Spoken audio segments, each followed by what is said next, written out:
Muito bem, amigos, cá estamos nós de volta com o nosso paulochagas.net, aqui na Imagem TV. Eu, na semana que passou, não pude gravar o nosso programa, não pude participar, enfim, das nossas informações, das nossas opiniões, em razão do falecimento da minha mãe. Então, uma semana toda a gente ficou em volta deste fatídico, na cidade de Carazinho, Rio Grande do Sul. Mas estamos de volta, então, nesta semana, para trazer a vocês as novidades principais que estão acontecendo aqui na Serra Catarinense, no estado de Santa Catarina, enfim, coisas que a gente pode abordar a partir de agora. Eu acabo de sair de um café da manhã organizado pela Universidade do Planalto Catarinense, a Uniplac. Inclusive, lá estavam vários colegas da imprensa, o próprio Miller, aqui da Imagem TV, estava lá, nos cumprimentamos, nos vimos nesta manhã de terça-feira. E as novidades da nossa universidade são extremamente positivas. Eu quero abrir para vocês o fato de que, depois de um período conturbado de muitos anos, sob intervenção, com problemas financeiros, a universidade hoje está completamente saneada e trabalhando em novos investimentos. Teve no ano passado, no ano de 2017, o novo reconhecimento através do MEC como universidade, e os investimentos realmente não param. Se você for entrar hoje na universidade, você vai perceber uma série de obras, remodelações de salas de aula, instalação de rede coletora de saneamento básico, tudo dentro da universidade. Então, um canteiro de obras à Universidade do Planalto Catarinense, sem contar as novidades no campo pedagógico. E tivemos a oportunidade de saber de duas coisas que estão acontecendo e bastante importantes neste momento para quem quer começar a estudar ou fazer um curso superior. Ou seja, primeiro, se você já é acadêmico ou se você ingressou com a sua matrícula no ano passado e quiser indicar uma outra pessoa, uma terceira pessoa, você terá de 4% a 40% de desconto na mensalidade. Sem contar o fato de que do ano passado para cá, a universidade reduziu drasticamente os valores das mensalidades. Um curso de odontologia, por exemplo, eu vou me basear no curso de odontologia porque estou muito feliz nesse fato. A minha filhinha, a Beatriz, passou no curso de odontologia e vai cursar então na Uniplac. Pois bem, o curso estava em torno de 2.800, uma coisa assim nesse sentido. Ele baixou para 1.900 e mesmo assim ela conseguiu a indicação de uma colega para fazer o curso de jornalismo, aliás, de odonto, e teve os seus 40% de descontos. Então a mensalidade dela vai ficar em menos de R$1.000 para cursar odontologia. Então veja bem, de um curso que era sempre considerado extremamente caro, difícil para fazer, está ao alcance de muitas pessoas para fazer um curso na área da saúde, como é a odontologia. Então, tirou aquela ideia de que somente rico pode fazer o curso de odonto. E eu não sou rico, não, meu gente. Eu tenho extremas dificuldades de manter as minhas finanças em dia e os custos com a universidade da minha própria filha, do colégio da menor, realmente são altos e a gente sofre, basicamente, para poder manter. Mas, enfim, neste benefício de 40%, tanto para minha filha quanto para a menina que ela indicou, isso caiu bem como uma luva. E você pode participar também dessa proposta. Se você é acadêmico da universidade e tem dificuldades para pagar o seu curso, pode indicar uma terceira pessoa e a sua mensalidade pode cair em 40%. Eu não sei quanto é que está a administração, o jornalismo está em torno de R$750, R$800, quer dizer, cairia para média de R$500, então, a parcela do curso de jornalismo. Então, é um benefício extremamente positivo para que você possa ingressar na universidade. E tem mais, a outra novidade é que agora também tem uma nova modalidade que é para a terceira pessoa. Ou seja, se você indicou uma pessoa B e essa pessoa B indicar a C, também terá os benefícios desses descontos. Então, amplia-se a oportunidade de você estudar e fazer um curso superior. E a gente que é parceiro da Uniplac não poderia deixar de comungar e de divulgar para vocês estas novidades. E tem mais. O curso de jornalismo abriu uma outra oportunidade. As empresas de comunicações poderão entrar na universidade através da indicação de um funcionário que queira fazer o curso de jornalismo com 100% de bolsa. Eu, por exemplo, tenho empresa. Eu controlo o meu blog, eu controlo o Lages Hoje, eu controlo o Vida e Natureza. Tenho minha empresa, a Paulo Chagas ME. Paulo Chagas Vargas ME, minha empresa jurídica. Ok. Eu posso indicar um funcionário meu para que vá fazer o curso de jornalismo. Ou eu mesmo, como dono da empresa, posso ter 100%, então, de mensalidade, de bolsa, fazendo o curso de jornalismo. O Miller aqui da Imagem TV, se quiser indicar um funcionário, o Rodrigo aqui, por exemplo, se ele quiser fazer jornalismo, for indicado pela empresa, ele poderá fazer com 100% de bolsa. Quer dizer, não vai custar nada para a empresa e nem para o Rodrigo aqui fazer o curso de jornalismo. Esta é uma modalidade diferente, é uma revolução em termos de promocionais para que você possa fazer um curso superior.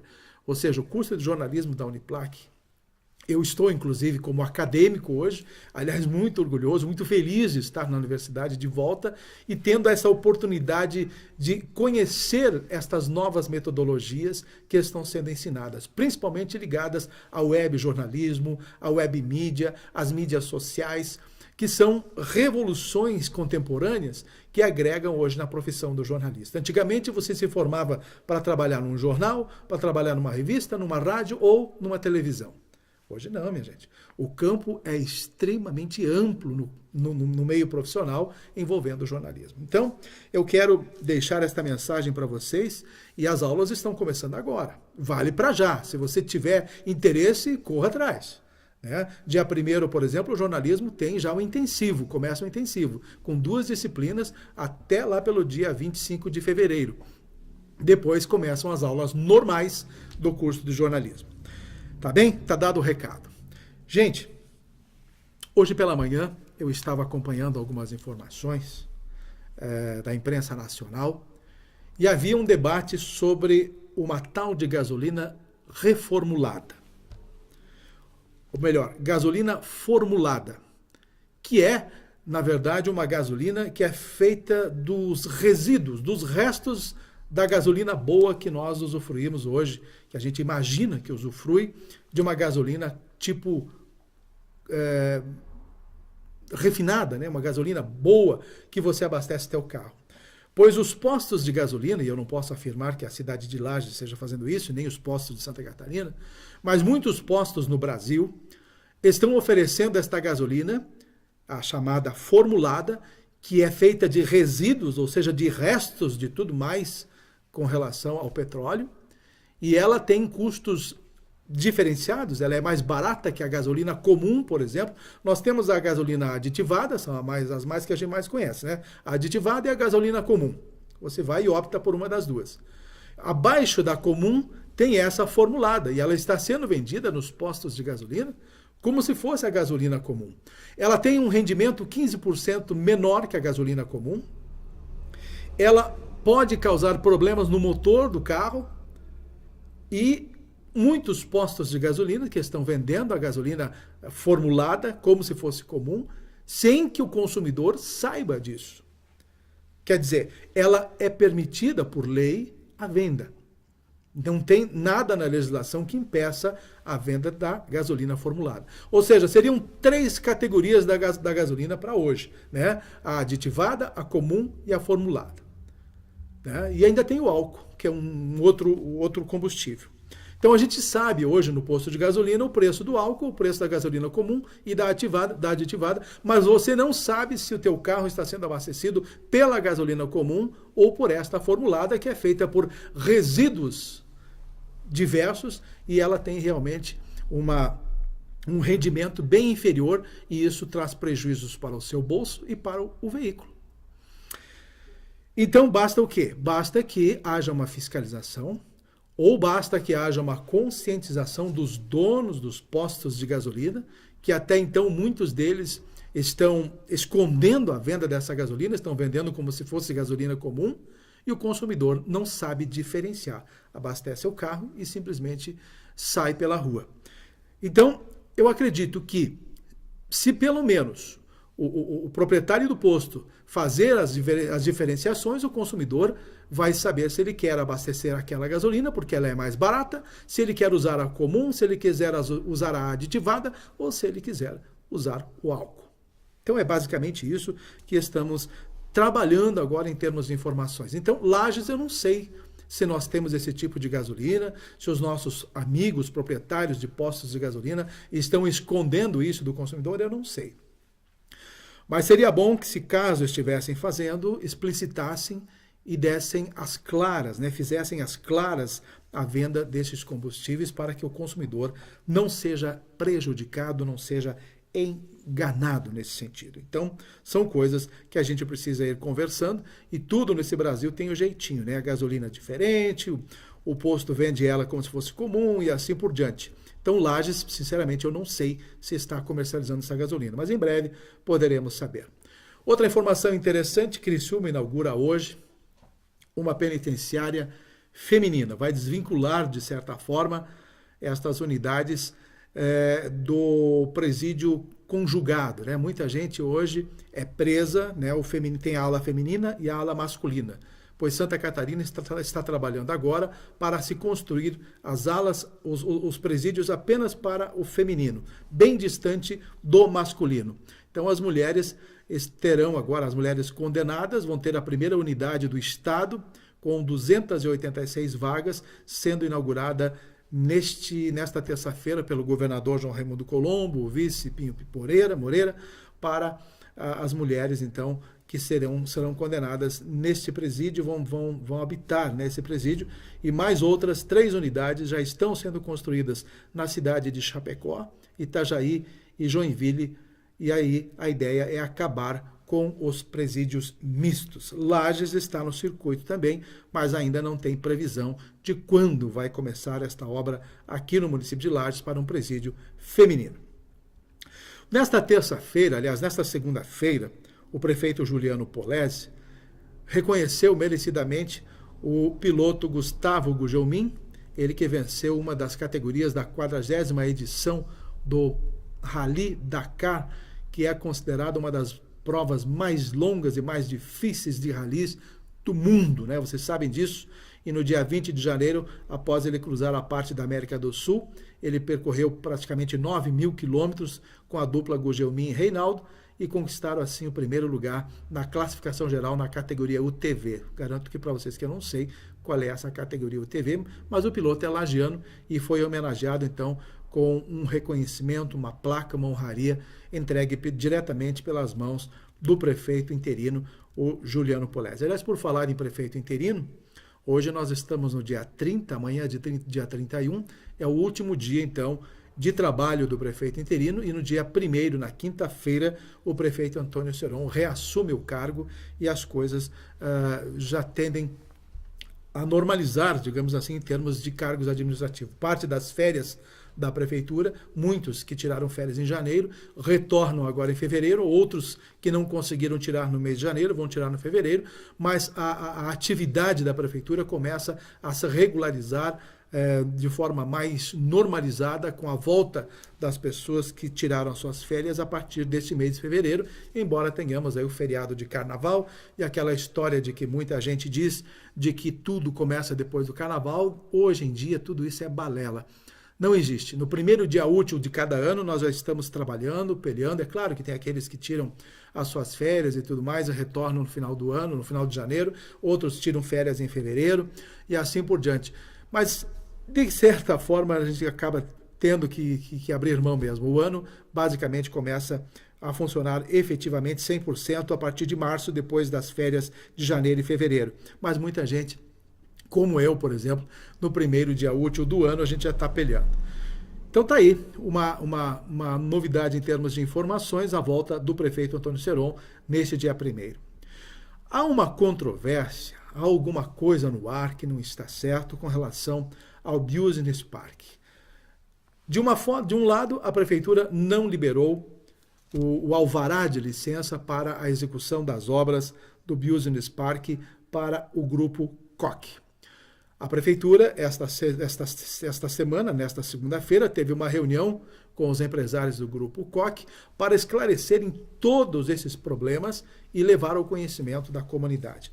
Então não está existindo falta de vontade, pelo que eu percebi, da Prefeitura, em liberar toda a documentação e entregar a área lá no Distrito de Índios para iniciar o projeto do complexo do Business Park, porque alguns documentos não estariam nos conformes, digamos assim, diante do que foi publicado no edital e o que o Grupo Koch deveria ter cumprido com a Prefeitura e, segundo, então, o Departamento Jurídico ou a própria Prefeitura de Lages, não se cumpriu o cronograma do edital que foi lançado. Então, agora a pressa é para que o Grupo Koch, então, se adeque a essas necessidades e, então, seja liberado, de certa forma, então, o terreno. Então, não é má vontade da Prefeitura e talvez o processo tenha atrasado um pouquinho por falta de algumas formalidades que não foram cumpridas e a gente sabe que todo esse processo de chamada pública é para a implantação do condomínio multissetorial às margens da BR-282, lá na localidade de Índios, como eu falei, e no ano passado, então, houve um comprometimento em apresentar o equivalente a 5% do valor no total do empreendimento, estimado no total de 51 milhões. Então, parece-me que houve uma boa conversa nesta segunda-feira com a Prefeitura, com a Procuradoria do município, com o prefeito interino Juliano Polese, e as coisas devem se acertar e normalizar. Afinal de contas, como diz bem a Prefeitura, é um bem público, trata-se de um negócio envolvendo um bem público e sujeito às normas da lei das licitações. Então, é preciso que se cumpra o que está previsto no edital e agora cabe à empresa cumprir todos os prazos determinados legais, né, as determinações legais previstas no referido edital. E a gente torce para que eles, então, se entendam e tudo isso volte a acontecer. Nesta segunda-feira, a deputada Carmen Zanotto acabou anunciando em Florianópolis, anunciando para a Amures a liberação de 1,5 milhão de reais para que se tratem dos municípios serranos, no caso das cirurgias eletivas, uma demanda bastante grande e que foi liberada pela bancada catarinense, coube a Carmen Zanotto 1,5 milhão. Então, nesse sentido, gente, eu quero dizer a vocês que estou gostando muito da atuação da nossa deputada, e eu não quero aqui fazer nenhuma campanha para ela nesse sentido, mas eu acho que nós temos que valorizar realmente o bom trabalho que a deputada federal Carmen Zanotto tem feito. E se ela merece a reeleição, pelas suas ações, ela está sendo julgada. Na minha opinião, acredito que esteja realmente fazendo um belíssimo trabalho e é, sem dúvida nenhuma, a pessoa que mais tem condições de se manter lá no Congresso Federal e continuar representando a nossa região. Seria muito ruim se este ano nós não tivéssemos a representação de uma pessoa lá no Congresso Federal. A Carmen Zanotto está completamente alinhada e terá, com certeza, num segundo mandato, se ela conseguir, muito melhores condições, muito mais condições de conseguir maiores benefícios no campo federal. Ainda mais dependendo de qual vai ser o nosso presidente da República a partir do ano que vem e principalmente se ela tiver com o seu partido, o PPS, alinhado às ideologias do novo presidente da República a partir do ano de 2019, que assume no dia 1º de 2019. E este ano, então, 2018, em outubro, as eleições. E por falar em eleições, eu quero entrar já neste campo político. Sabemos de antemão que o governador João Raimundo Colombo entrará em licença e no próximo dia 16 de fevereiro, Eduardo Pinho Moreira já começa basicamente a comandar o estado neste ano de 2018. E lá pelo dia 5 ou 6 de abril, Raimundo Colombo oficializa então a sua renúncia para uma candidatura ao Senado. Então, basicamente, o que se sabe nos bastidores da política e que já se configura como informação mais concreta são essas as possibilidades. Raimundo está no governo hoje, esteve nos Estados Unidos, retornou neste último domingo e assumiu o cargo de governador. Mas em fevereiro agora, dia 16, ele ele se licencia de novo do cargo e Eduardo Pinho Moreira retoma o comando do Estado, já basicamente de forma efetiva. E em abril, então, sai a decisão da renúncia oficial. O que se discute hoje é como ficará a composição dos cargos que o PSD ocupa no governo do Estado de Santa Catarina, e nós sabemos que até 31 de dezembro, salvo outras ideologias partidárias, eles são parceiros, o PSD e o PMDB são o governo do Estado de Santa Catarina. Raimundo, PSD, Eduardo Pinho Moreira, PMDB, são parte de uma conjunção, de uma parceria formada para o governo deste mandato que se encerra agora, dia 31 de dezembro. Então, nesse sentido, existe hoje uma rusga política. Todos nós estamos já acompanhando o que está acontecendo no campo político. O PSD decidiu também lançar uma candidatura própria, não tanto ainda de acordo com o próprio governador João Raimundo Colombo, mas o PSD tem a sua candidatura com o deputado estadual, o Gelson Merizio, que já está lançada desde o ano passado. Isso, então, o que configura? Configura a possibilidade de uma ruptura entre os dois partidos, o PMDB e o PSD, pois ainda há uma expectativa durante este ano de que eles possam se realinhar e fazer a simples inversão, né? O PMDB lançar o candidato ao governo do Estado e o PSD inverteria. Era basicamente este o acordo que foi firmado há 8 anos já no primeiro mandato de João Raimundo Colombo. Mas como o PSD quer se libertar do PMDB, e nada mais justo dentro de uma democracia, isso é normal, então não se sabe como vai. Se for mantida, então, a candidatura do PSD ao governo, com Gelson Merizio, acontece algo diferente a partir de fevereiro, a partir de março, a partir de abril, que é a saída específica destas pessoas. Então não sabemos hoje como vão conduzir estes arranjos e se os partidários do PSD devam também desembarcar junto com João Raimundo Colombo, o governador. E eu acredito que seja isso que deva acontecer. O PMDB e o PSD estão mesmo se rompendo e não devem conjugar neste ano de 2018 para as eleições deste ano também. Enfim, uma vez que o PP, o Partido Progressista, ou o Progressista, agora não é partido, não é mais PP, é só progressista, tá? Ele está aliado hoje do PSD. Mas também tem outras questões que estão envolvendo o PP e o PSD, pois Espiridião Amin apareceu muito bem nas primeiras pesquisas, numa primeira pesquisa do Instituto Mapa no ano passado, como possível chance de ser eleito governador de Santa Catarina. Então reacendeu dentro do PP ou do Partido Progressista, ou reacendeu na cabeça de Espiridião Amin a possibilidade de ele voltar a comandar o estado de Santa Catarina.